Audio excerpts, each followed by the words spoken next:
From Eyewitness News, this is Newsmakers. Statistically speaking, it was a stunning rebound for Congressman David Cicilline. He was down by 15 points against Republican challenger Brendan Doherty in our February poll. But it's a different story entirely in our exclusive poll released this week. Survey says Cicilline up by 6 points, 44 to Doherty's 38. Independent David Vogel gets 6 points. The spread is still within the margin of error, making October the make-or-break month for both candidates. Plus, one down, two to go in the 2012 presidential debates. Pundits say Republican nominee Mitt Romney won the night. But was the debate too wonky to resonate with undecided voters? This week on Newsmakers, an examination of the local and national campaign landscape with our political roundtable. WPRI.com reporter Ted Nesi, political reporter for Rhode Island Public Radio Ian Donnis, pollster and Eyewitness News political analyst Joe Fleming, and political consultant Cara Cromwell. Good morning. Welcome to Newsmakers. I'm Tim White. I want to thank everyone on the roundtable for joining me today. Ted, Ian, Cara, Joe, thanks for joining us on the program today. I'm looking forward to this. Good morning, Tim. Good morning. All right, before we get into the congressional race, I want to go around the room and just on the presidential debate that happened earlier this week. Who won that debate around the room, Ted? Not Jim Lair. Oh, poor Jim. Yeah. Romney by a long shot. Romney exceeded expectations, so he won. Cara. Romney and then Big Bird. Romney, definitely. All right, we'll get to the presidential race in a moment. Let's start first with the first congressional race between Congressman David Cicilline, Republican Brendan Doherty. Cara, you were the former campaign manager for John Laughlin.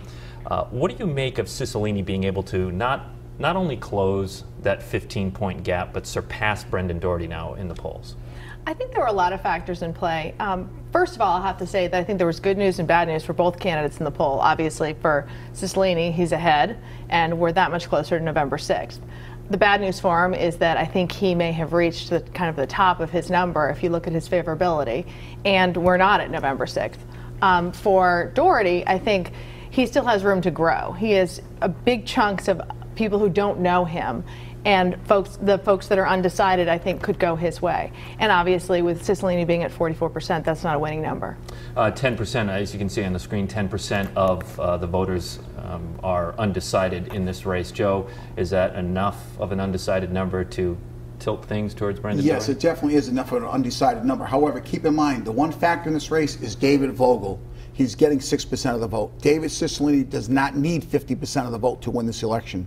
If he can get up to 47, 48% of the vote, he should be fine. The anybody but David Cicilline vote David Vogel could draw from Absolutely, that and I think some of his 6% is coming from that. Democrats who might say, I can't vote for David, but I don't want to vote for a Republican, so I'll vote for the independent. So that could be helping David in some ways.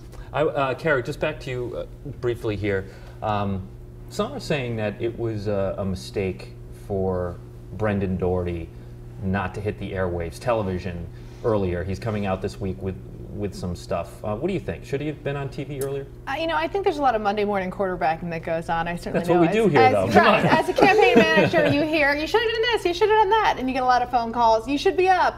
Certainly looking back on it, you would say that perhaps he should have let voters get to know him a little bit better. But there was an assumption that Anthony Gemma was going to there was going to be a heated primary, he was going to run a real campaign, and that the airwaves would really be clogged at that time, and there would be a waste of money. But, like I said, you're going to get the Monday morning quarterbacking. I'm not going to say yes or no, because if he'd been on the air and spent a lot of money, he wouldn't have the money he needs now. Hold on a sec, Joe. Ian, Ted, what's your take on that one? Well, I would disagree with Cara as much as we respect her. I think Doherty did miss an opportunity to help lay the foundation for his campaign. He didn't really do the kind of feel-good introductory commercial until after the general election was underway, and I think it was easy to overlook some of the institutional advantages that have enabled Cicilline to climb quite a bit in the polls. As we know, CD1 voters voted almost 70% for President Obama in 2008, and it's really a tough challenge to get them to split their ticket. And I think Doherty lost some valuable time by waiting to really get going with his air war. What I'm shocked by, the whole reason this is a competitive race is Providence and questions about David Cicilline's honesty. Voters have still not seen the TV ad that brings up the comments David Cicilline made that were so damaging. They haven't really seen it since you had his apology interview with you, Tim, back last spring. And I think voters have short memories. The headlines, it used to be that David Cicilline was running against the headlines. Every night you had Mayor Taveras saying, we might go bankrupt unless I get this, we might go. Now he, in May and June, was saying we're on a better track, and that fell out of the headlines. Now we have a national race in the headlines, bringing up basic Democratic and Republican differences, which plays to David Cicilline's advantage. He needs people to see him as a generic Democrat, not the guy who lied to you in 2010. And that brings up something, Joe, I wanted to ask you about. I saw in a report that Sean Daly filed that you said, or actually I read it in Ted's piece, that you were impressed with how David Cicilline orchestrated this turnaround. As Ted just pointed out, back in that February poll, the congressman was getting hammered by headlines out of Providence. Then you factor in Romney and the 47% comment that was leading up into this poll. And then Anthony Gemma, I think you could argue, actually helped David Cicilline. So while I don't want to take anything away from the congressman's, the folks that he has working for him and the campaigning that they're doing, those were all gifts for him, weren't they? They were gifts, but they fell right into what David Cicilline wanted to do. What we found in February was David Cicilline was having problems with Democratic voters, only getting slightly more than 50%, doing poorly with seniors, and doing poorly with union people, groups that normally support Democrats. Those were all issues that helped move the Democrats back home. David Cicilline, once he realized Anthony Gemma was not going to be a factor, focused right on Washington, making this a race about Democrat versus Republican, not Brendan Doherty and David Cicilline. And again, that's not the race he wanted. When he started doing that, Cara, isn't that the red flag for the Brendan Doherty campaign to say, let's get on TV, this Anthony Gemma is not delivering? It could have been, absolutely. But there's always this waiting for something to happen, and you shouldn't let the days pass. I'm not going to be critical of them because, like I said, I know what it's like to be there and have people calling you, telling you what to do. And how to spend your money. And also you're really supposed to stay on your own message. When your message is jobs in the economy and moving the country forward and how we've been losing jobs and Rhode Island is suffering, from a bad economy, turning around and responding to every little bit and picking at Cicilline, and then you need to define yourself. There's a lot going on. I'd like to ask Cara, let's say you're running Doherty's campaign. What advice would you give him? Where would you go to win this race? I had the same question. Oh, really? Yes. Great minds. You got me. I hadn't thought about that. I think I would get right back to the jobs and the economy message. You don't want to go down the rat hole too many times of being distracted on these other issues. I'm going to pick you here. I'm going to pick you here. The constant response to other things gets you off of your message. And we know that Rhode Island voters are primarily concerned about jobs and the economy. So get back to that message and talk about what you would do moving forward. What about going negative? Is now the time for... Absolutely. I'm astonished. I can't believe... I've never... I mean, look at what Obama did. Obama should be so much weaker than he is. He's leading by 10 points in Ohio because he spent the whole summer... I'm going to be rude and jump in. Please do. I have to say that the minute somebody goes negative, it's like, well, he's not talking about issues. So, I think and that's coming from you all. I think Doherty has to do that. I mean, Cicilline already has somewhat high unfavorabilities. Doherty kind of has the prestige from his former career with the state police, I think, to make this tighter. And I think we're already seeing that. Doherty held a news conference on Thursday. Took the gloves off yesterday. He took the gloves off at a boxing gym, as he said, and he brought up Cicilline's past legal career. That's almost 10 years in the past, but it does go to the narrative of people who don't like Cicilline. Nobody likes negative, as Ted just said. It moves the voters. It moves the numbers. And Doherty made a big mistake, I think, back in August when he saw the Gemma campaign self-destructing. He should have changed the tone. It's a campaign plan. Plans are adjustable.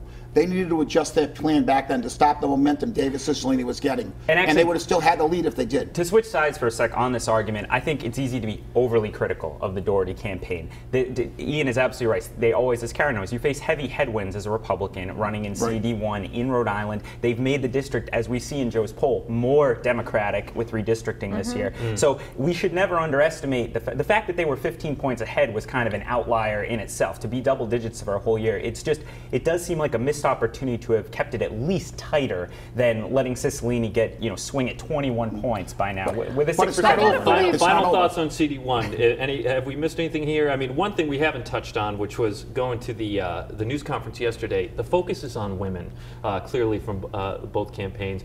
David Cicilline is winning in women. 13-point advantage over females, and obviously Brendan Doherty needs to close that gap. So I think that's why we're seeing some things by Brendan trying to close the female gap. David Cicilline in the primary was reinforcing his vote with women.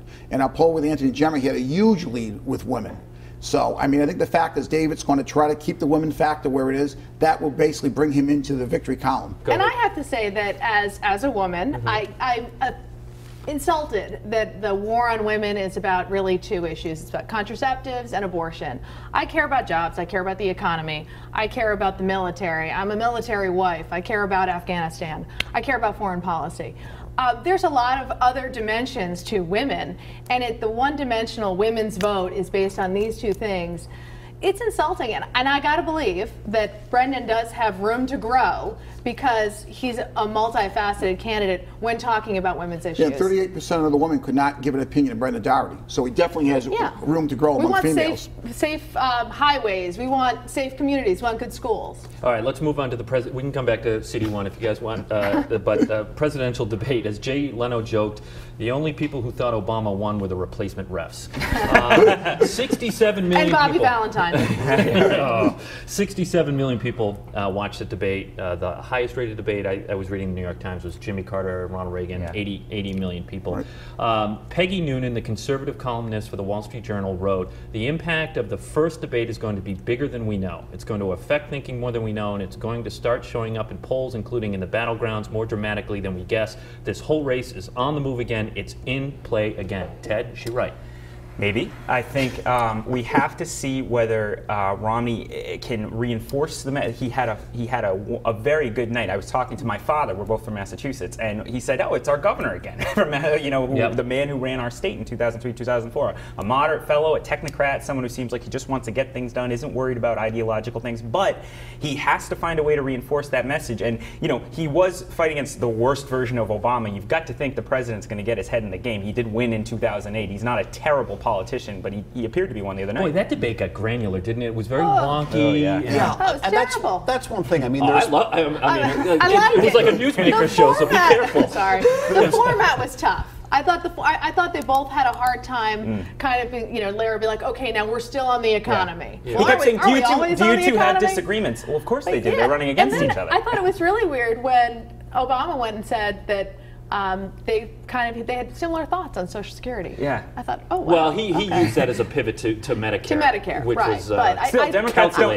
don't usually see that. That doesn't happen too often. We say, sure, we kind of the debate was so wonky that I had to wonder if a lot of people, how much attention they were really paying. I think Romney obviously had a sharper, better performance, and Obama, it was kind of like the split between how he was a brilliant campaigner in 2008, and then you wonder how a guy who was so good at messaging comes into the White House and really didn't have an effective communication strategy. But I would question how I think Romney will get a short-term bump from this. Whether this moves the way things look in the battleground states, I'm really looking to see whether that happens. That's the key. What happens in those 9 battleground states? I mean, I do expect him to get some sort of bump from this, but how long will the bump last? We have another presidential debate in 2 weeks. I expect to see a different Barack Obama in that debate. If not, then Romney's going to get a serious bump. But the first debate is traditionally the most watched. People watch it. I just add to him, the political science research on this shows it's not exactly the debate itself, it's the media narrative that follows it that affects polls. And Romney's had a great couple days. Forget the media narrative and we have to go to a break, but I want to end with this. Forget about the media narrative that follows it. Let's talk about the one during it. And this was my first real Twitter debate, if you will. And I have 2 thoughts on it. I turn to you guys briefly on this. One is it was a complete distraction. I watched the entire 90 minutes. A lot of it I was reading the tweets from the Josh Barrows, the Ezra Kleins, found that fascinating, but it took away from the substance. On the flip side, I think the ratings were higher because of social media and because of Twitter. I think you're right. The tweets were fascinating, but it was impossible to keep up, even if you love Twitter as I do. And it's great information, but you can't really look at your phone and follow a debate like that at the same time. Twitter King, what do you think? I agree with you. I think it's hard. I think what I like about Twitter is the problem. The problem is it goes into overdrive in a night like that, where a lot of times you can very quickly learn things and read smarter people than you explaining stuff you didn't know before. That night you had everyone who's smarter than you all writing at once with this flood of tweets, and you can't take in what the candidates are saying at the time as they're speaking. So I think it's hard. There's always a downside to technology, I think. All right, when we come back, who do you love more, Gina Raimondo or Angel Taveras? This is the Political Roundtable, and you're watching Newsmakers.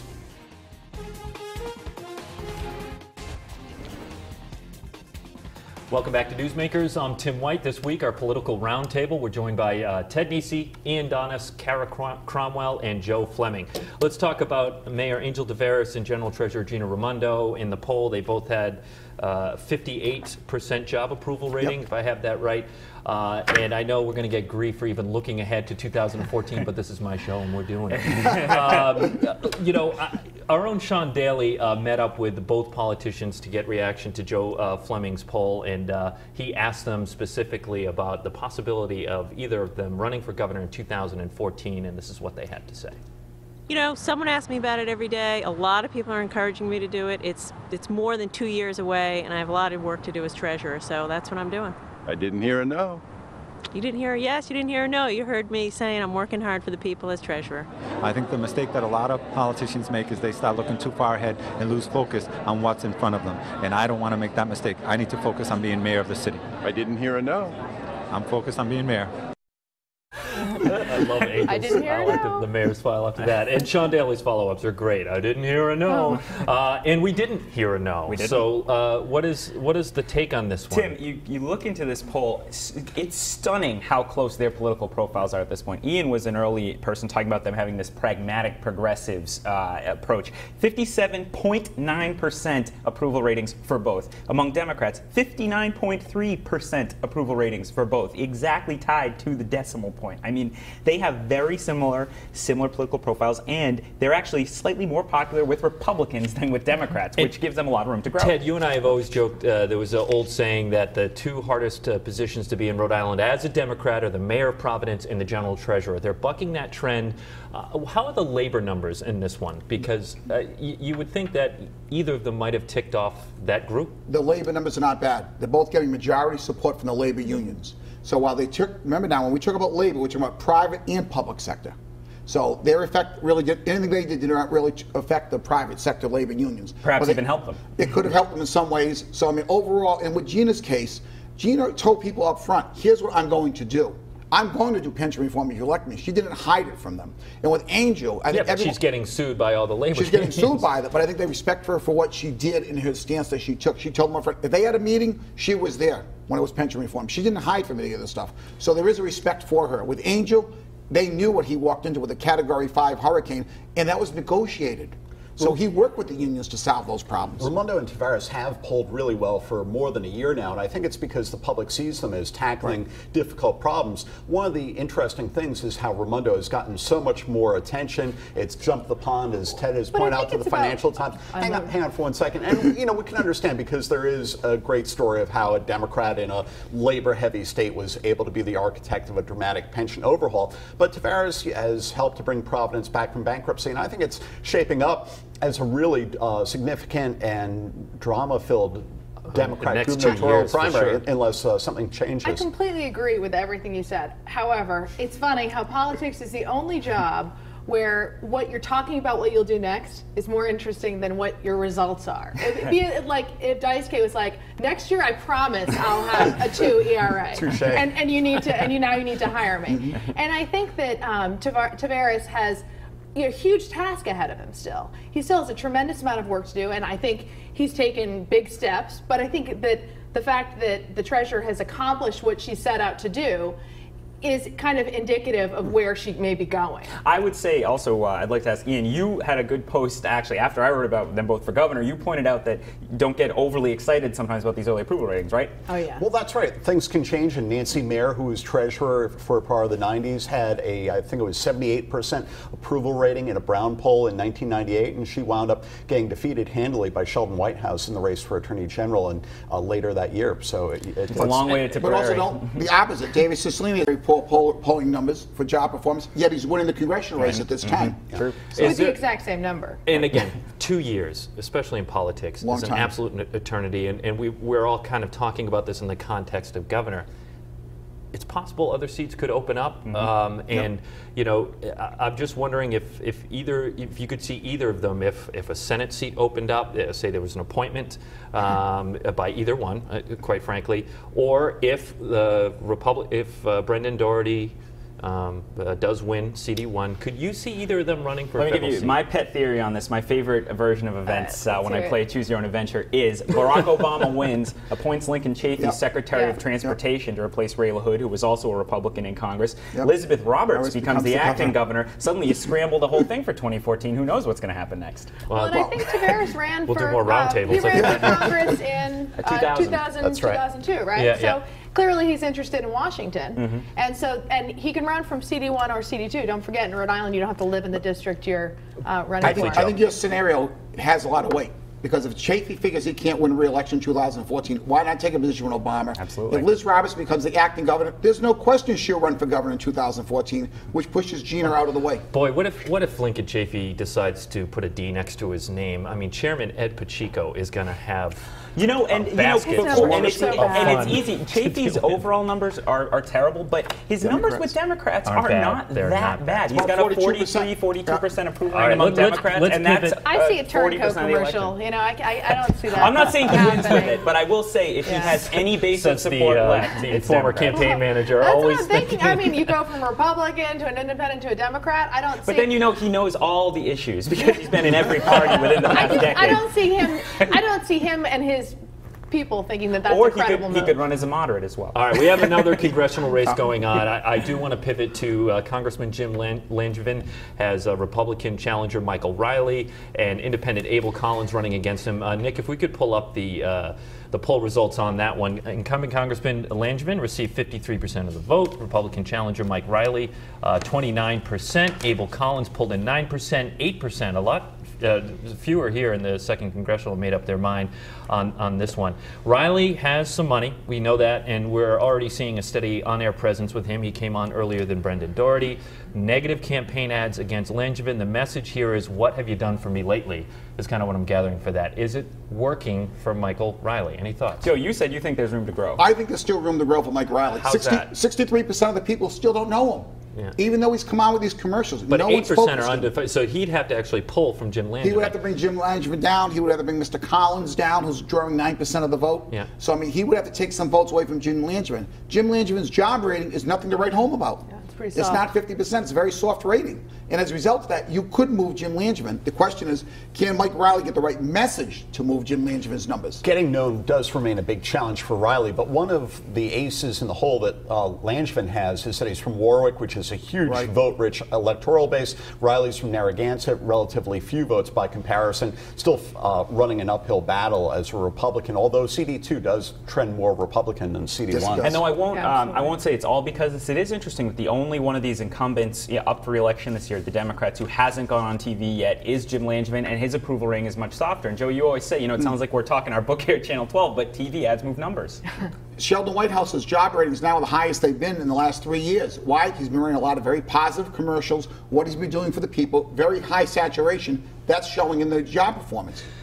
Is that true, Cara? Do TV ads work? Oh, absolutely. I mean, it's the holy grail. You save all your money for television. Because people hate him. They say all the time, we don't like TV ads. They hate him, but that's what they respond to. And with Langevin, I think his issue that people will talk about is that he doesn't really have anything he's put his name on. And the one thing he did put his name on, which was being a pro-life Democrat, he wiggled around Obamacare. So I think that is an interesting issue for him specifically that I don't know he's running on. All right, I want to briefly touch on something happening at the State House. Surprise late yesterday when House Majority Whip Patrick O'Neill resigned from leadership, saying he had differences with Speaker Gordon Fox. Ted, Ian, what do you make of it? Obviously, go ahead. O'Neill only won his primary race by about 150 votes. He said he faced a lot of tough questions from voters about 38 studios, among other topics. So I think this is some ways the political fallout of 38 Studios. O'Neill has expressed an interest in moving up in the leadership. He told Kathy Gregg he's not going to seek to challenge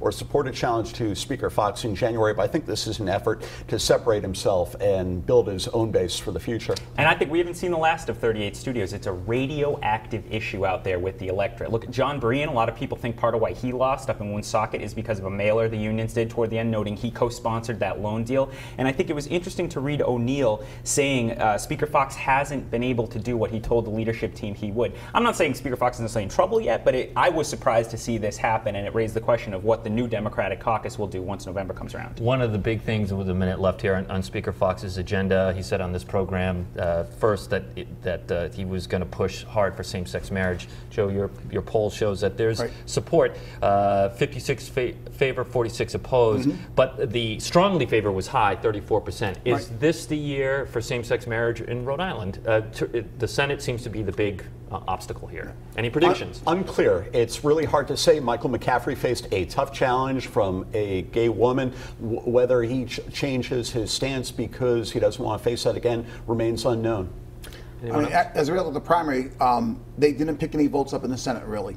And that's what they needed to do. They were looking to defeat Mike McCaffrey. That didn't work. On the other hand, this poll number shows it might not be that controversial in the end among the voters. And maybe they just want to be done with it. And did you shed a tear? If it's going to happen. Did you shed a tear when Bobby Valentine was released from employment? You know, actually, I tweeted yesterday morning, like, is he going to make it to lunch? Well,